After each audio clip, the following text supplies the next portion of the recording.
Hola, mi nombre es Isabel, soy residente de primer año de Enfermería de Salud Mental del Hospital Universitario Reina Sofía de Murcia.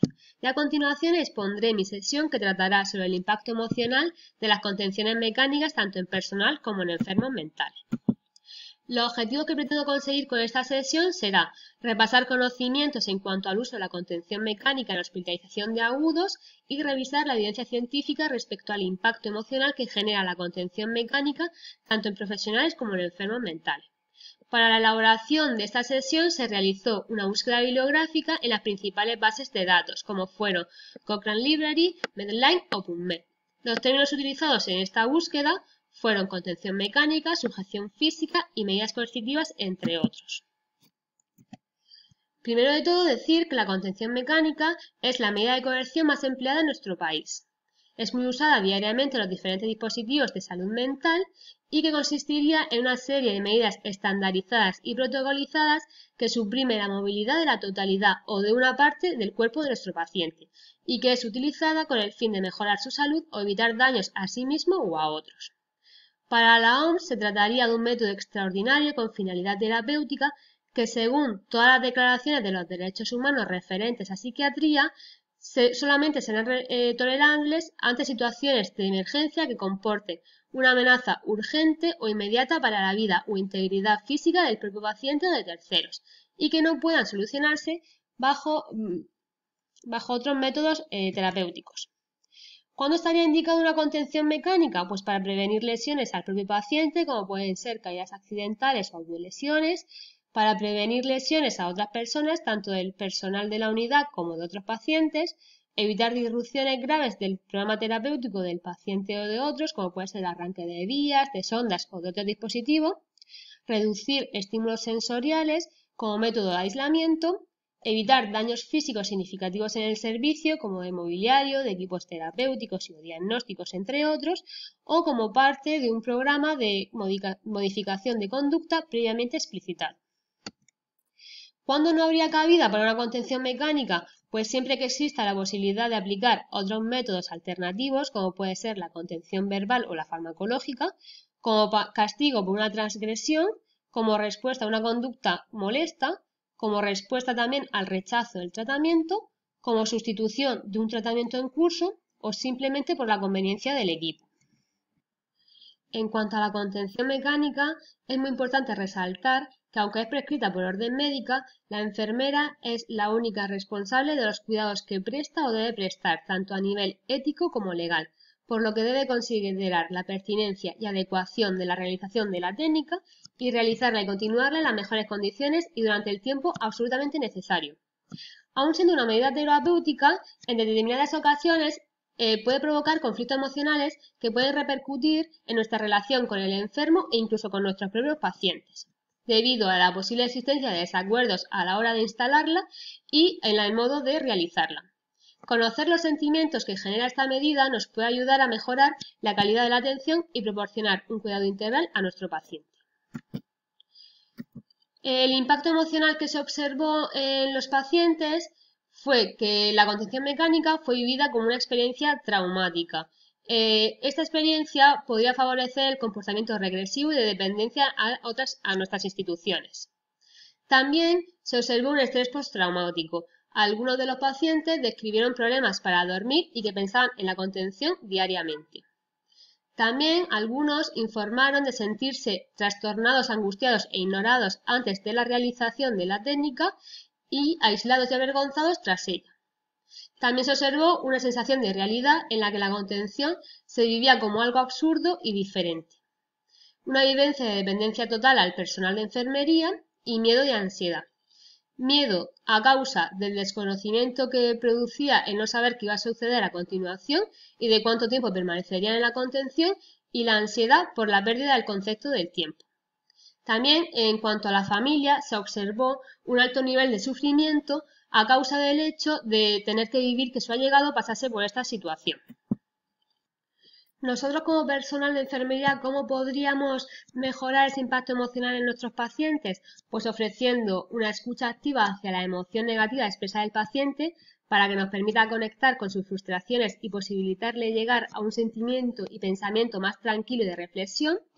preservando los derechos y la dignidad del paciente en todo momento durante la técnica, garantizando su privacidad, proporcionando una evaluación y monitoreo continuo y la provisión de cuidado físico y de comodidad durante el tiempo que se mantenga contenido, y que reciba una información clara sobre la situación. Una actitud calmada y profesional por nuestra parte aumenta la posibilidad de que este evento tan traumático se pueda experimentar de una manera más positiva. En cuanto a la relación terapéutica, que también se observó que se ve dañada, se ha demostrado que en casos particulares, tras poder sentarse y hablar con el paciente sobre el episodio acontecido, se podía lograr una mayor intimidad en nuestra relación con él. Además del impacto emocional que genera en el paciente, también se observó un impacto emocional en el personal que la ejecutaba, que suele ser personal de enfermería.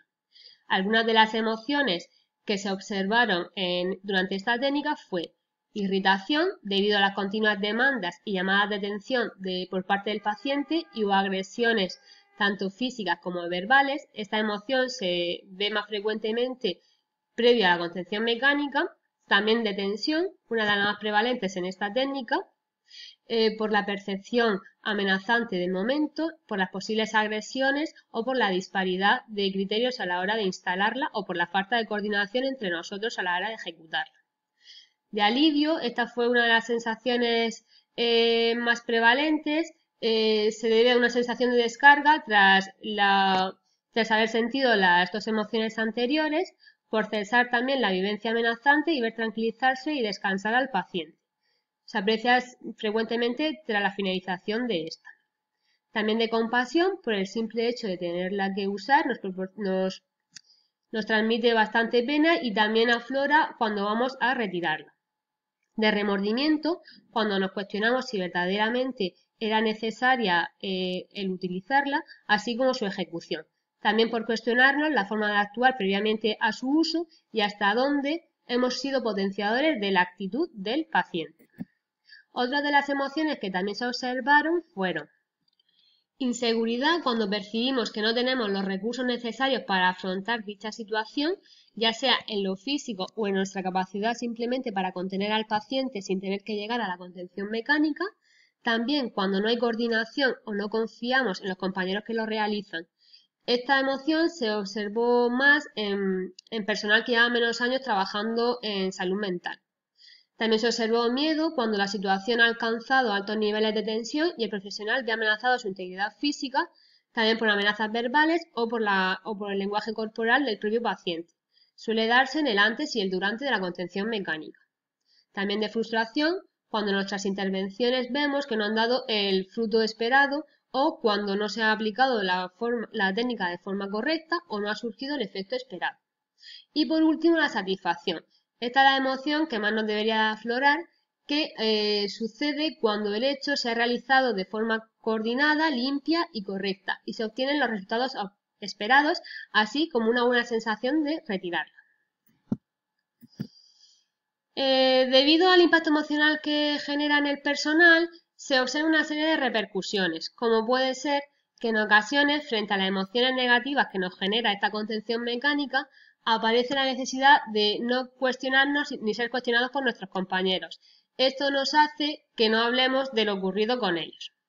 Para reducir esta disonancia cognitiva y emocional, se observa que los profesionales tienden a suprimir su respuesta emocional, como estrategia simplemente de autoprotección, pudiendo ocasionar un distanciamiento emocional del paciente, deteriorando así la relación terapéutica.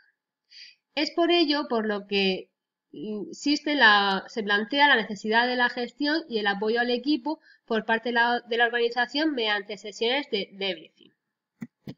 ¿En qué consiste el debriefing? Pues sería una intervención breve que se realiza en los primeros días tras un evento traumático, como en nuestro caso sería una contención mecánica, y consistiría en una reunión de un grupo de personas o compañeros de trabajo que han vivido de forma similar algún acontecimiento. En ella se expresa de forma segura todos aquellos sentimientos, pensamientos y reacciones relacionadas con lo vivido. Su principal objetivo sería favorecer el apoyo intergrupal. En estas reuniones se pretende cerrar e integrar acontecimientos potencialmente traumáticos, introduciendo a su vez aprendizajes emocionales y técnicos.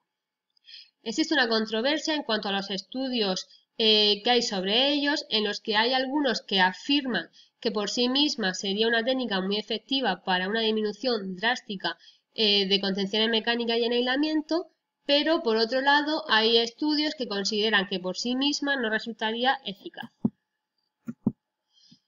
Después de todo lo comentado, podríamos concluir que la contención mecánica se trataría de una medida terapéutica muy eficaz cuando no es posible utilizar otras medidas alternativas.